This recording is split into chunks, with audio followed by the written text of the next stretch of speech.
Hey guys, it's Nathan from Modern Rifleman, and I am here today with the as promised overview of the new CMMG Banshee 45.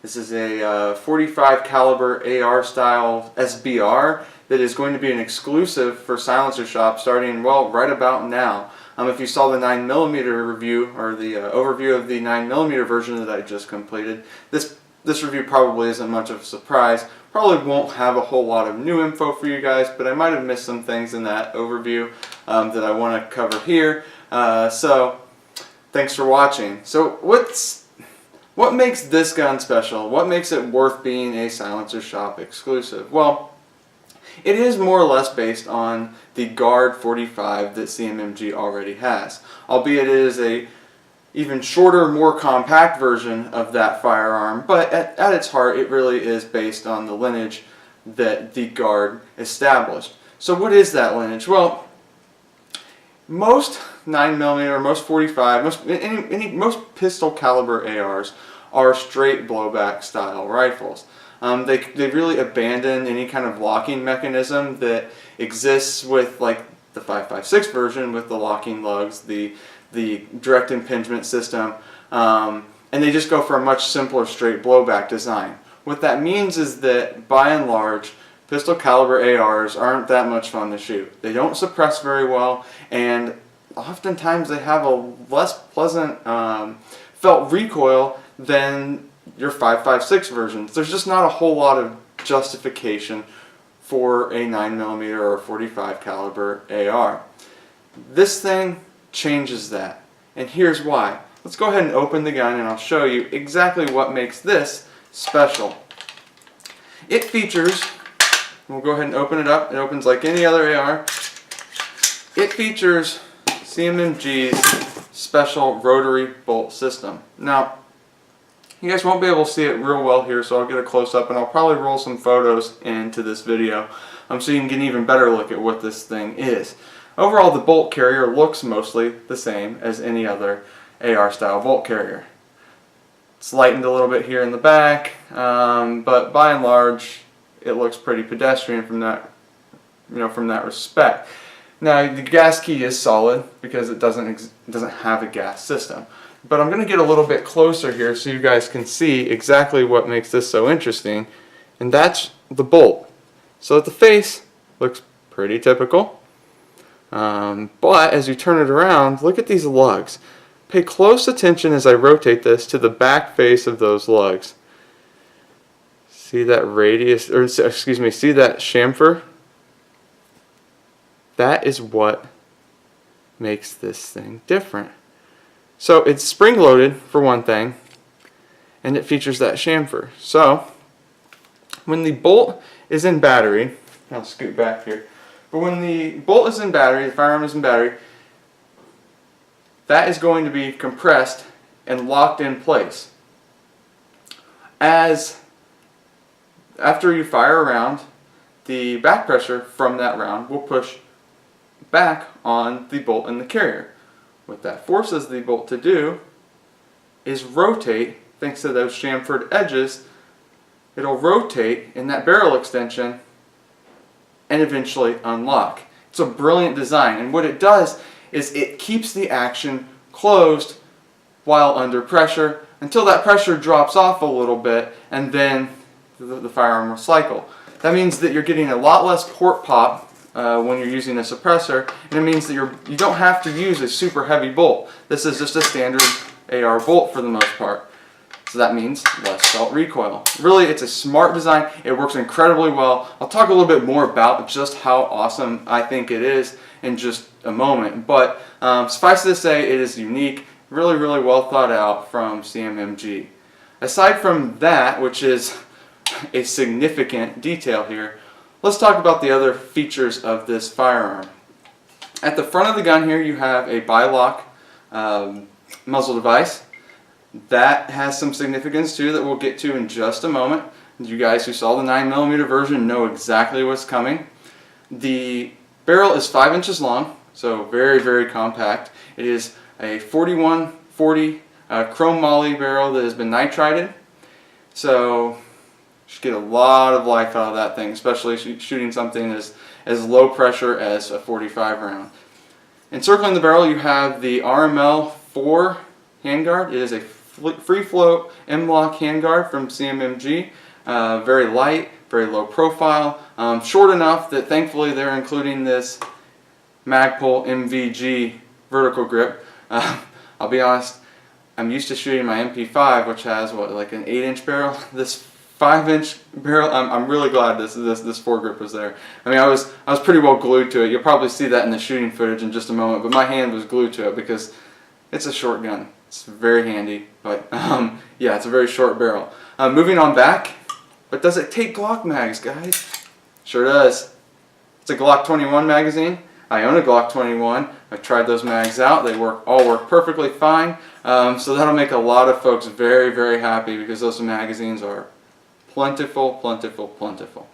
The receiver is a billet set. It's 75 aluminum, hard coat anodized, and then features a Cerakote finish. CMMG does these in basically all the colors of the rainbow.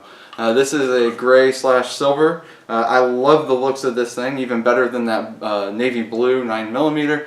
But honestly, if you can't find a color that suits you, I don't know what to tell you. I can't say that Silencer Shop will necessarily be carrying all those colors at all times, because based on the spec sheets I've seen, there's a lot of them.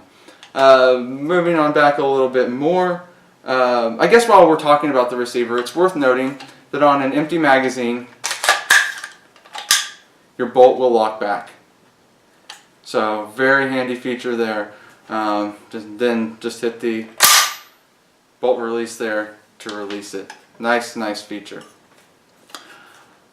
Moving on back a little bit more, we've got an ambidextrous charging handle. I think I forgot to, or excuse me, we do have an ambidextrous charging handle, but an ambidextrous selector switch on both sides there, and you can see that. I think I forgot to mention that in the 9mm review, but it's a nice feature for those of you guys who are lefties. However, I will say that I don't love the long selector lever. When you're holding the gun, particularly when your finger is not on the trigger, that thing kind of digs in. But even when you go to reach for the trigger and this gun is unloaded, it's right there. So it scrapes a little bit on the index finger, and that's going to get you on both sides, whether you're right-handed or left-handed, because it's just kind of long. Not a big deal, but a little bit annoying. As I mentioned, the charging handle is ambidextrous, and it is a very, very beefy charging handle at that. Honestly, a little bit too large for my taste. I would like something that's a little more low profile. I noticed that when I was using this, I was inadvertently bumping it. And I don't necessarily, beat the hell out of my weapons when I'm shooting them, but I was just, it didn't take much. These are some large levers here. Give you a really great purchase when you're trying to operate the weapon, but I'm going to be honest guys, it's a little bit too large for my taste. Moving back a little bit more, we've got this receiver end plate here, has sling swivels on both sides, so it's a nice feature. The receiver extension is a shortened one, so very compact, and sitting on that is the new aluminum compact or low profile stock from CMMG. I'll be honest with you, it's a 3-position stock, very compact, and it feels great. Now there's a little bit of wobble, I noticed that in both of my models. You can hear that, you can see it. But when you've got it shouldered, it feels very stable, no complaints there. A short length of pull, and I will be honest with you guys, I would love to have seen them include a more upright pistol grip here. Again, we're nitpicking, these are easy changes to make, but I noticed that with that short length of pull, I would almost rather have one of Magpul's other grips that would allow me to straighten up that grip a little bit to bring the weapon in a little bit closer to my body. But hey, like I said, we're nitpicking at this point. So, overall, a lot of very interesting features here. Note that it does not include sights, so you guys will have to provide your own sights. I think for a weapon, or for a SBR of this price point, it would be nice if they had included something some Magpul sights maybe. Those wouldn't add to the cost of the firearm a whole lot, but hey, it's easy to fix. So I mentioned the bi-lock muzzle device, and that is significant because CMMG is coming out with a full line of suppressors. This here is their new DefCan 45. You can get a look at it there. It is a subgun optimized 45 caliber pistol can. It features M style or conical baffles that are ported, very proven design. It is 1.5 inches in diameter, so fatter than your average pistol suppressor. It is right at 10 inches long, so pretty long. But because it is entirely 70-75 aluminum, it only weighs about 12.4 ounces. So not bad at all for a 45 suppressor, especially one that has this much internal volume. Pretty impressive. Now I will say that it is sealed, so you guys won't want to use cast lead reloads with this. I've seen enough of those MP5 SD suppressors that have been just fouled up, and those aren't even necessarily using cast lead reloads. I'm not recommending cast lead in any non-user serviceable suppressor. That being said, you guys using regular jacketed ammunition should have no problem with this thing. At the rear, you've got your bi-lock mount.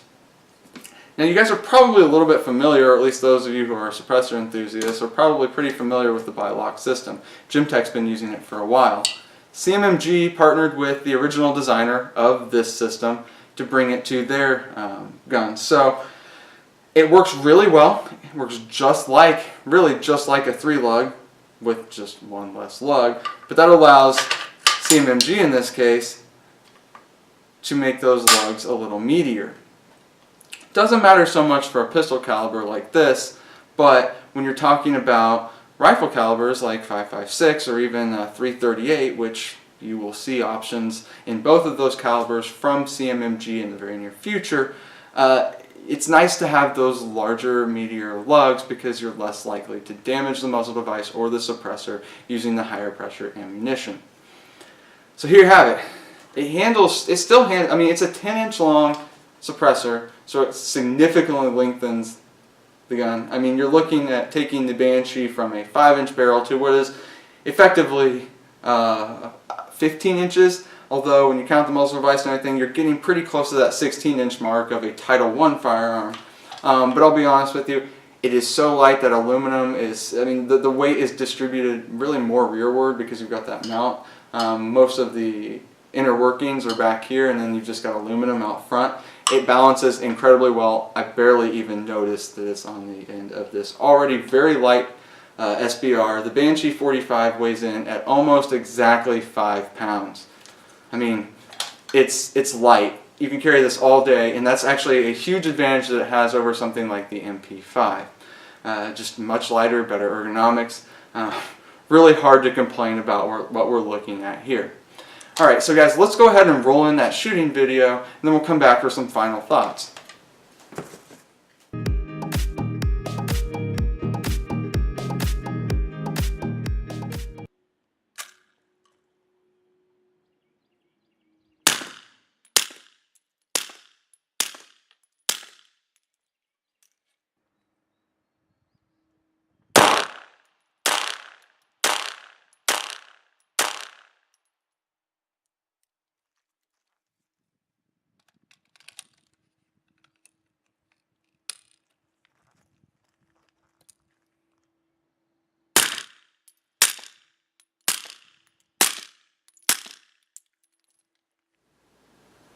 Okay guys, I know that a video is far from ideal when it comes to judging a suppressor or a suppressed firearm in terms of shootability and overall sound performance. So I apologize for that I couldn't bring you along for the ride.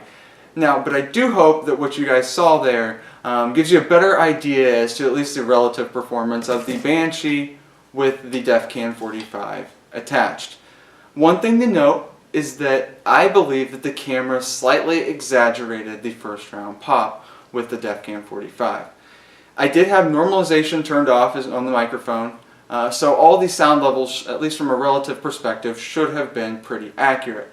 But when I went back and reviewed it, I thought it sounded just a little bit louder than I expected. Certainly behind the gun when I was shooting it, I noticed the first round pop, but it wasn't nearly as bad as I think the camera is making it sound.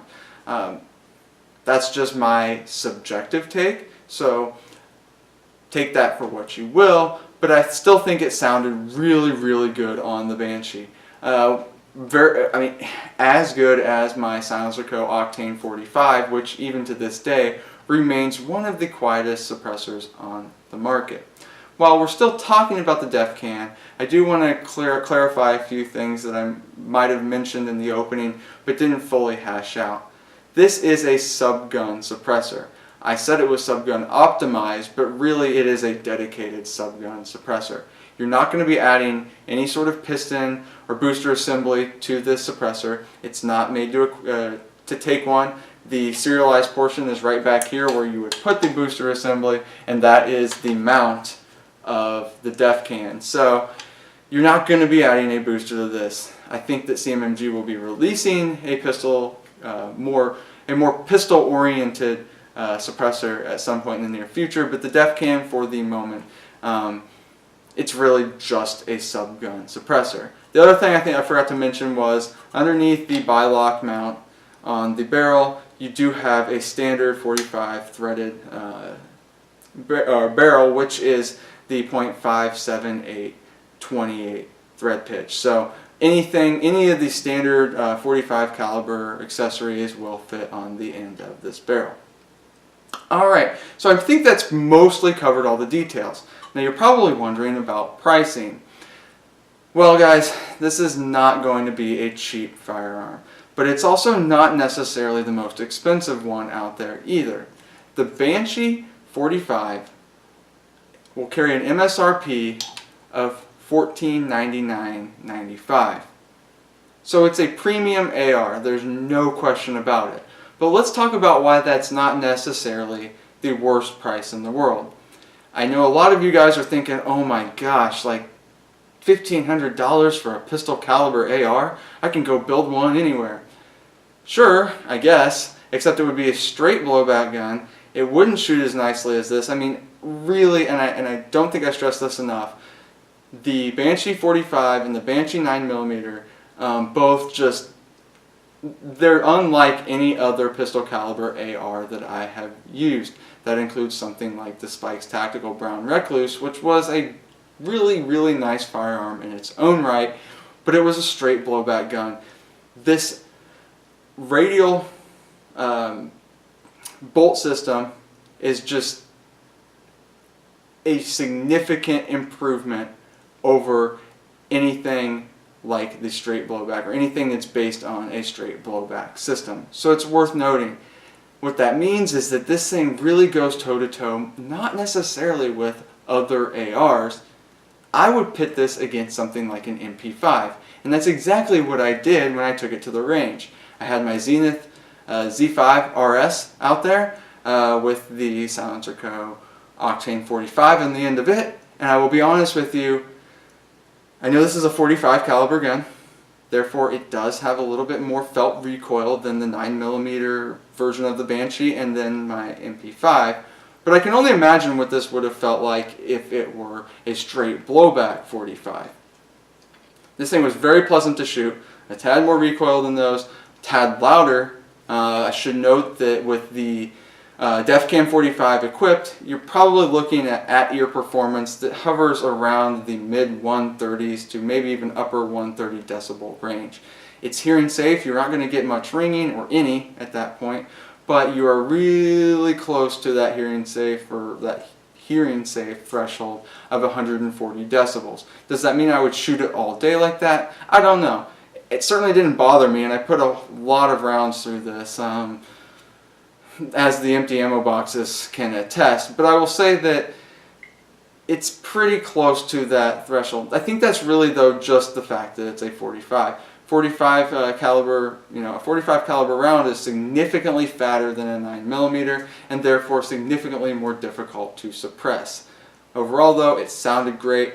You didn't get a whole lot of gassiness from this, which is another thing I should note. It was a little bit gassier than the MP5, but once again, we're dealing with the 45 here, so it's not exactly a fair comparison. But not a whole lot of gas in the face, light recoil for the caliber, and solid suppression. And I think that's really the story here, is that the Banshee 45 doesn't do anything badly. It's just solid across the board. And it does all of that while having better ergonomics and being lighter than an MP5. Guess what? Even at $1499.95, it is cheaper than most MP5s as well.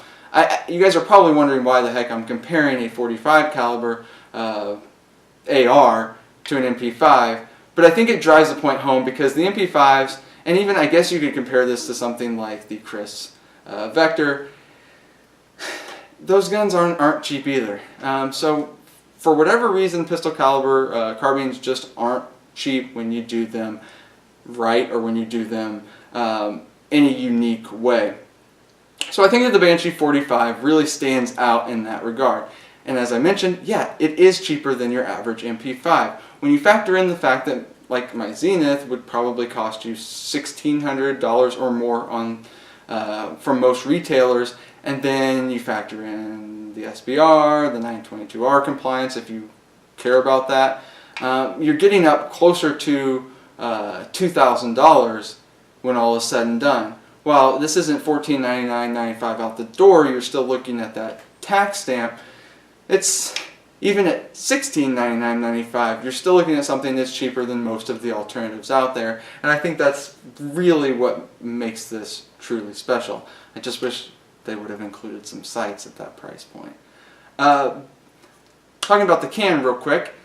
The DefCan 45 and the 9mm are both set to retail at $699. At least I believe that based on the spec sheet I saw. If that's not the case, I will add a correction in the video. But $699 it will get you the DefCan 45. You might see some of these prices cheaper once the Powered by dealers get their to take a swing at them. But because this is an exclusive product, not a whole lot of incentive there. I'm guessing that these things are going to be selling pretty close to MSRP. So for the overall package, you're looking at something that, not counting the tax stamps, and I know that's a significant detail, is about $2,200 to $2,300 when all is said and done, factoring your tax stamps. And you are getting up there, but hey, that's the price you pay when you get into this NFA game, and I think we all know that. So I think that pretty well covers all of the main details of the Banshee 45 and the DefCan 45. If you guys have any questions, be sure to post those in the comments. I would love to answer those. I know this is a brand new product and you guys will probably have a lot, or wondering, there's probably a lot I just simply didn't cover here. So let me know and I'll try to cover those in the comments. As always, guys, thanks for watching. I appreciate it if you would like the video and subscribe to the channel. There's always more suppressor content right around the corner, and just more random gun content as a whole. So again, thanks for watching, guys.